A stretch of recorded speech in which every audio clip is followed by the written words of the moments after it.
There is now a 74% probability that the government is going to be shut down on October 1st. So that is in a little bit over 24 hours from the time I'm filming this video. What's going on, guys? It's Ricky with Tech Solutions here with a super quick market update. Let's go ahead and jump right into it. I'm just relaying the news. I really hope that you learned something new. And if you do, please consider dropping a thumbs up and subscribing if you would like me to keep you up to date. Labor Department won't release Friday's key job reports and other data if government shuts down. This is being shared everywhere as of right now.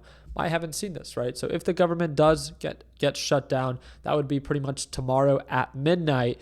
There's, I believe, 2 million federal employees that will get furloughed. Trump has already threatened to fire a handful of them if the Democrats continue to hold them hostage in not passing the fiscal bill.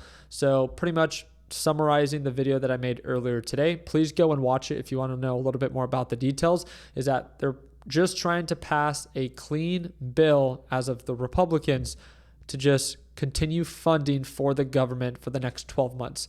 This is done every 12 months and it ends on September 30th.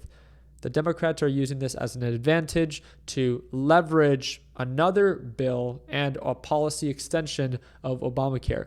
That is not set to end until the end of 2025, which is something the Republicans want to talk more about on December, not right now. So again, that's kind of the gist of the pickle, is that the Democrats want to renegotiate those terms right now.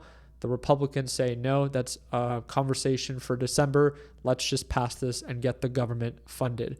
With that being said, it doesn't matter about what my take is or your take is what happens if the government shuts down. There's an approximate 2 million federal employees that if the government does shut down or doesn't come to an agreement, which looks to be pretty likely, I sent out an email about it to our LPP team.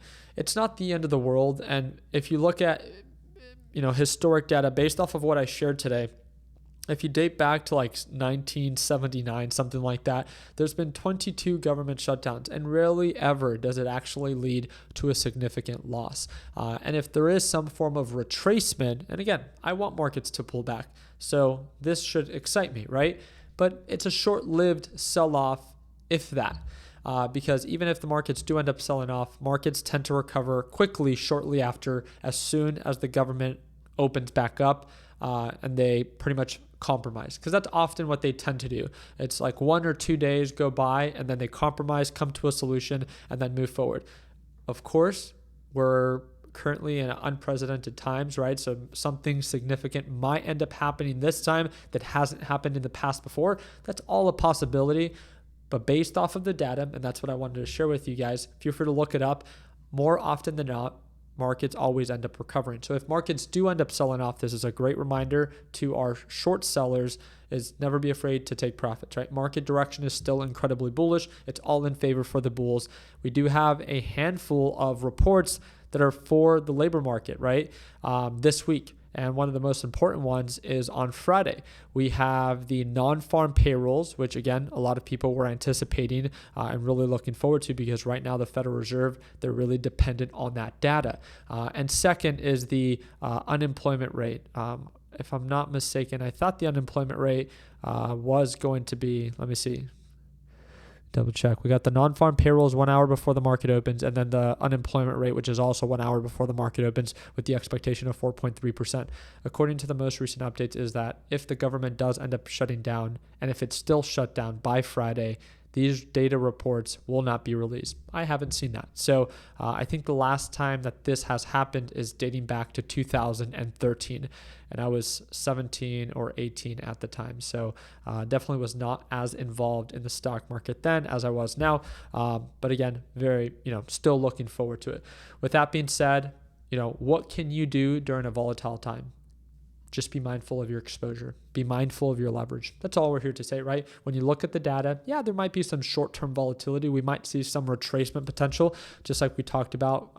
Today the NASDAQ market is showing signs of a double top, possible resistance here at 603.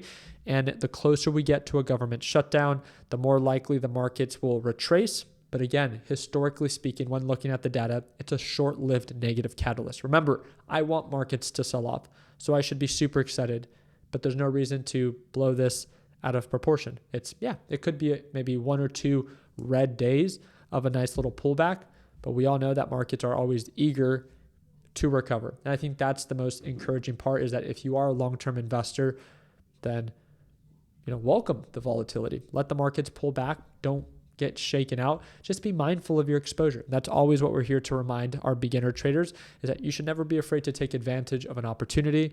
Just make sure you put yourself in a position in which you can tolerate, right? If you're buying at all-time highs, you have to understand that there could be short-term pullbacks, right, along the way. Or be mindful of, hey, if markets do begin to pull on back, you probably don't want to be very leveraged at those overbought levels. You always want to have some cash available that if markets do pull back, you're able to take advantage of the deals. At least that's the way that we like to kind of encourage our beginner traders that are part of our LPP team. But we'll talk about this a little bit more in detail tomorrow within our live trading session. We've been having an absolute blast, and I feel like we've been very intentional and very calculated every single morning. So again, if you're a complete beginner and you're really trying to figure out the market, I trade live every single morning right at market open.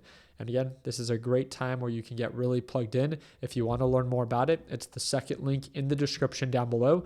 And you can join for as little as $1.35 a day is what it breaks down to with the current sale that we have going on. So if you want to check it out, make sure you sign up today so you can watch me trade live as soon as tomorrow. Like always, let's make sure that we end the year on a green note. Take care, team.